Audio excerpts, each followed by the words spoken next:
Il mio umore calcistico è talmente a terra, no? Talmente sul lastrico che ovviamente no, è per come è finita la stagione e ovviamente ancora deve, anzi, in realtà la stagione dell'Inter deve ancora finire. È questo il discorso. La stagione dell'Inter deve ancora finire. E se ci metti la batosta della finale, il cambio di allenatore, appunto il mondiale per club, e dall'altro lato ci metti una squadra che l'allenatore doveva andare alla Juventus, rimane al Napoli, rimane al Napoli. Ci metti che ci sono 70 e passa milioni da spendere sul mercato, almeno, no? Quelli che devi recuperare dalla cessione di Kvara.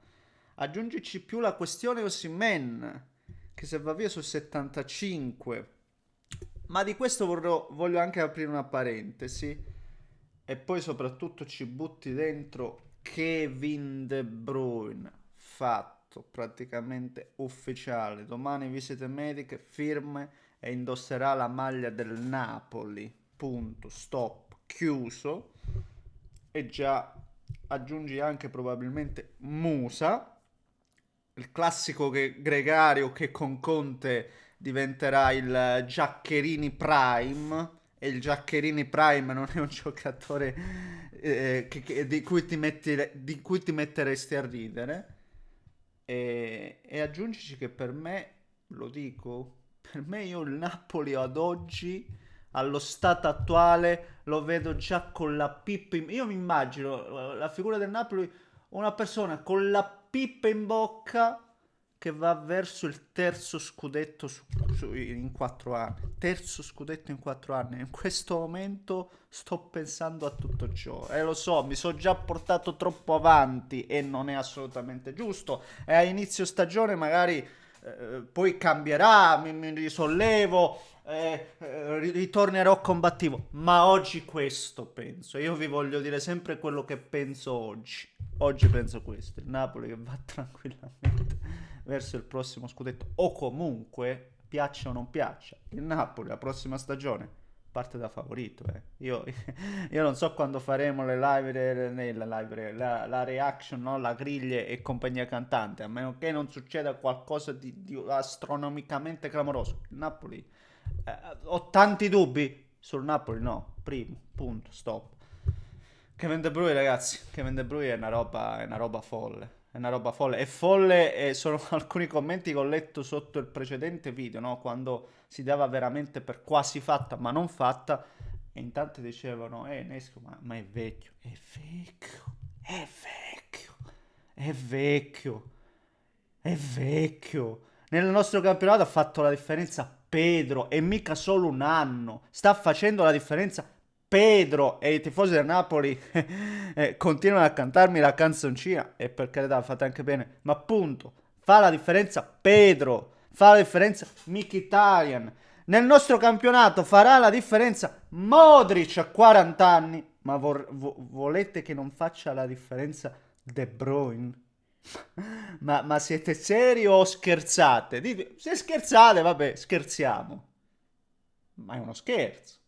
Ne parliamo, signori miei. Cosa lo facciamo? Prima, al solito, vi invito a lasciare un like per l'algoritmo, che come al solito rompe le scatole. Se volete, iscrivetevi per seguire i prossimi contenuti. E per quanto riguarda i prossimi contenuti, non lo so, viviamo la giornata. Ma fatto sta, din don, campanellate attivando la campanella su YouTube.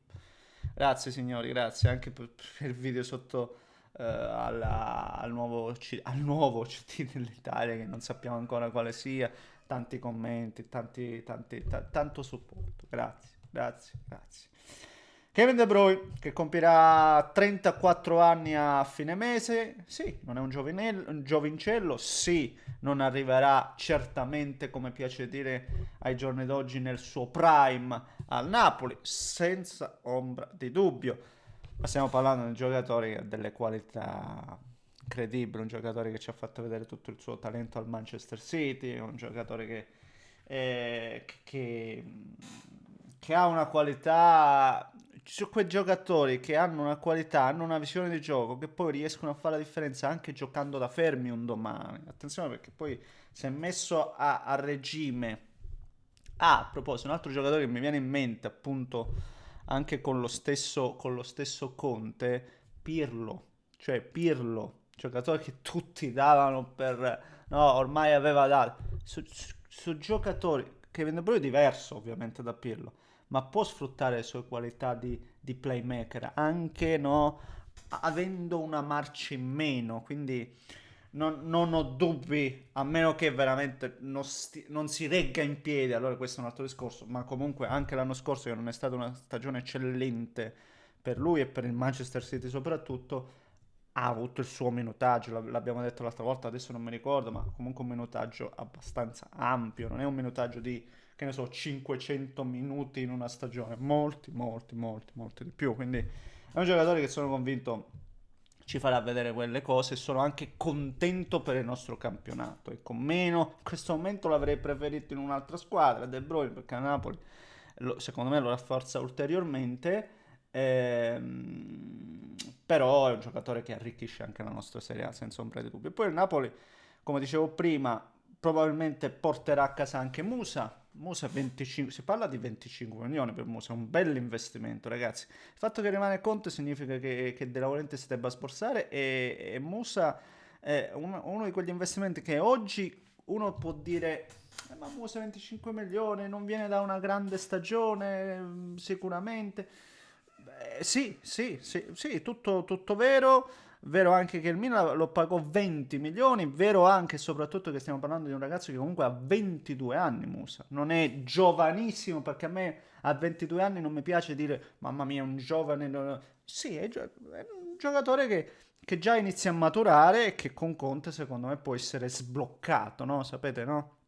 Appunto perché Conte predilige giocatori del genere che sono dei veri e propri gregari, come dicevo appunto prima, e poi molto duttile, può giocare mezzala, può giocare volendo anche ala nel 4-3 o se giocherà qualche volta con la difesa a 3 e con i quinti lo puoi buttare anche quinto, per cui giocatore che sicuramente è molto versatile e darà una grande mano. Adesso su Musa mi pare che ancora si debbano stringere e si deve andare ai dettagli, però anche ieri Sky con Di Marzio lo davano praticamente fatto o quasi, per cui possiamo dirlo, il Napoli inizia a battere dei bei colpi e non saranno gli unici, senza ombra di dubbio, anche perché poi quest'anno il Napoli dovrà affrontare le quattro competizioni, un discorso che l'anno scorso abbiamo portato avanti 1000 volte per l'Inter, adesso verrà anche per il Napoli, c'è la Supercoppa che ti porta via due partite, se arriva in finale,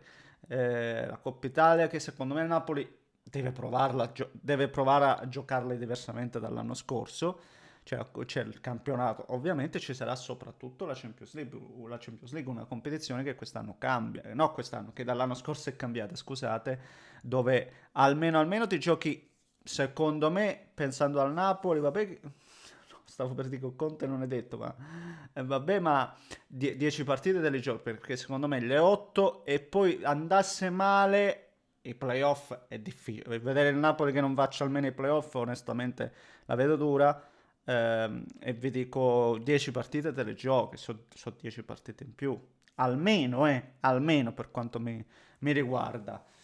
Quindi vediamo un po'. Il Napoli parte forte. E poi volevo chiudere col discorso Osimhen, perché Osimhen lo danno tutti in uscita, ma perché dico tra l'altro? A parte che se esce su 75 milioni, ma non potrebbero trattenerlo in qualche modo, perché comunque adesso, dopo essersi fatto questo anno di esilio, onestamente, anche più ormai, no, sì, un anno di... quando è stato lontano? Vabbè, dopo essere andato in esilio, sai, De Laurentiis con la scorsa stagione ci ha fatto capire che adesso ha saputo migliorarsi, no? Ha lasciato fuori anche alcuni rancori, no? Il fatto della permanenza di Conte, come alla fine, no? Tutti noi qua a dire, ma quanto durerà Conte con De Laurentiis? Sono durati, innanzitutto sono durati uno scudetto e vogliono andare verso il secondo, signori miei. Quindi Attenzione perché poi si potrebbero mettere da parte i problemi e anche per Osimhen stesso. Oggi Osimhen, una squadra migliore del Napoli, secondo me non la trova. Per me oggi, per quello che ha fatto vedere ultimamente Osimhen, una squadra migliore del Napoli, per me non la trova. Assolutamente. Di certo il Galatasaray non è migliore del Napoli, quindi ha rifiutato le squadre arabe, la squadra araba, non mi ricordo come si chiama, figuratevi. E per cui non lo so, io non la escluderei questo scenario, considerato il nuovo De Laurentiis, il De Laurentiis che abbiamo visto sotto insieme a Conte. Vediamo, vediamo. Già così il Napoli è una squadra molto molto molto forte, signori miei, molto molto molto molto molto forte. Va bene, ragazzi, fatemi sapere cosa ne pensate voi, commentate, like, se volete iscrivetevi al canale, un grande abbraccio da Neschi.